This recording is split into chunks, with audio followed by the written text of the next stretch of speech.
RTE प्रवेशाबाबत supreme कोर्टाचा राज्य सरकारला दणका।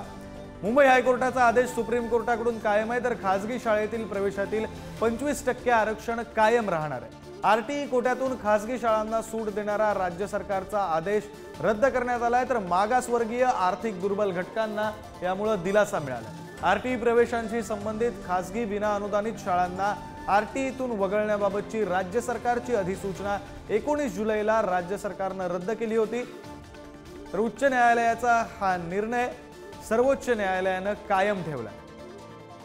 बातमी आपण पाहतोय, आरटीई कोट्यातून खासगी शाळांना सूट देणारा निर्णय हा रद्द करण्यात आलाय। सर्वोच्च न्यायालयाने या संदर्भातला निर्णय दिलाय। 25% आरक्षण हे कायम राहणार आहे आणि त्यामुळे आर्थिक दृष्ट्या दुर्बल घटकांना, विद्यार्थ्यांना मोठा दिलासा मिळालेला आहे।